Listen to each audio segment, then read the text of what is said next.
ikinci bu işe. Hoşçu mesela. Sıra.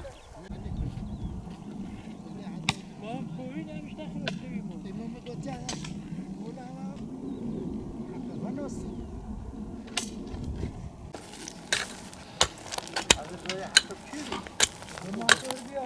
İlimizde, bölgemizde bu yıl aşırı bir kuraklık yaşıyoruz. Yani kara kış dediğimiz Ocak ayının yarısını geçtiğimiz halde hala ekinler, ürünlerimizin hepsi için yeteri kadar yağmurlar yağmamış. Toprakta nem yoktur. Bazen denemek için tarlalarımıza iniyoruz. Yaklaşık 10-15 santim kadar toprak nemlenmiş Siirt'te. Sanki ilkbaharı yaşıyoruz. Havalar bayağı sıcak, güneşli ve bu topraktaki 15-20 santimlik nem de uçup gidecek kısa bir süre için. Biliyorsunuz Siirt ilimizin hayvancılıkla da ilgili olan bir ilimizdir. Ekonomisine en büyük katkıyı hayvancılık katmaktadır.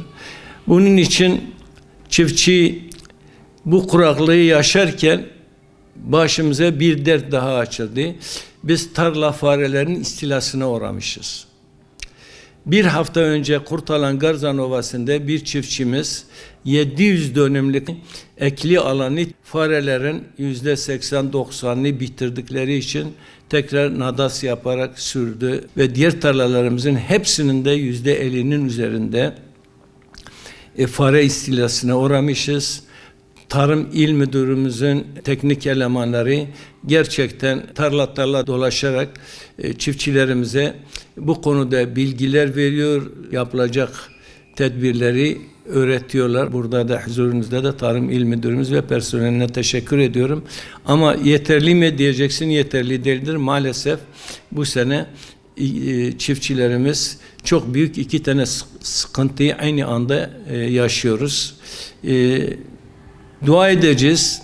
Duadan da başka bir çiftçinin şansı yoktur. Bu yağmurların en az bundan sonra yağması, özellikle bu bölgede Nisan yağmurların hem verimliye hem bereketli topraklarımıza bereket kattığını şahitlik ediyoruz. Ben son 60 yıldır hatırlıyorum. Böyle bir kuraklık yaşamadım.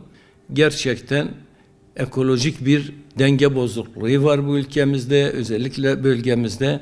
Bunun içinde yani Cenab-ı Allah'a dua ediyoruz. Allah bu emeğimizi, bu hizmetimizi boşa götürmesin. Tekrar söyleyeceğim, herkes kuraklık sigortasını yapsın. Özellikle isim de vereceğim. Bu tarım kredi kooperatiflerimizde, Kurtalan'da da kooperatifimiz var, Siirt'te de şubemiz var. Bu kooperatiflere çiftçilerimiz uğrasınlar, muhakkak ama muhakkak ekinlerini kuraklığa karşı sigorta yapsınlar.